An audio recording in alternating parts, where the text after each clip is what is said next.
Once upon a time, before modern culture began to rewrite every truth, the word submission was not an insult. It was sacred. It was divine order. In the Bible, submission does not mean slavery. It does not mean weakness. It means divine alignment. It means the woman, created with grace and wisdom, chooses to walk under the covering of her husband just as the church walks under the covering of Christ. Ephesians 5:22-24 says, "Wives, submit yourselves unto your own husbands, as unto the Lord.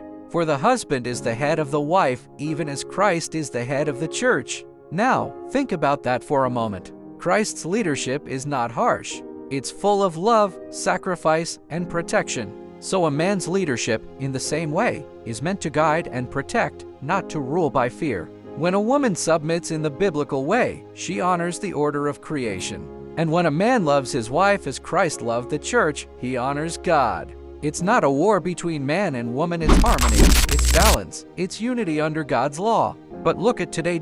In this modern world, submission has become a dirty word. Women are told that being submissive means being weak, being less, or losing your power. So they rise to compete instead of complete. Many marriages fail not because of lack of love, but because the order has been reversed. Now, we have women standing in pulpits teaching men, when the scriptures clearly say in 1 Timothy 2:12, "I do not permit a woman to teach or to assume authority over a man. She must be quiet." That's not oppression, that's instruction.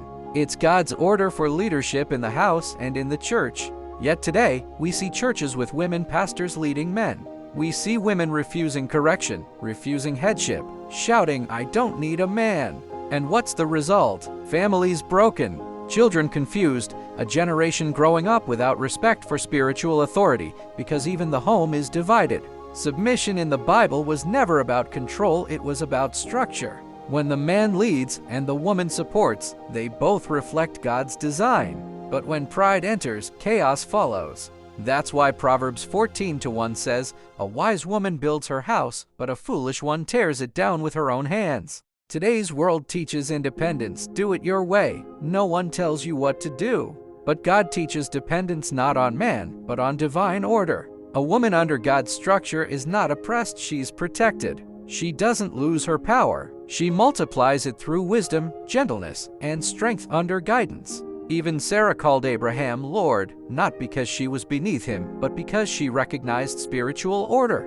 That's why Peter wrote, "For after this manner in the old time the holy women also trusted in God, being in subjection unto their own husbands." So the question is, have we replaced God's design with feminism's definition? Have we exchanged holiness for pride? Because when women lead homes and men follow, the covering is lifted and the enemy walks right in.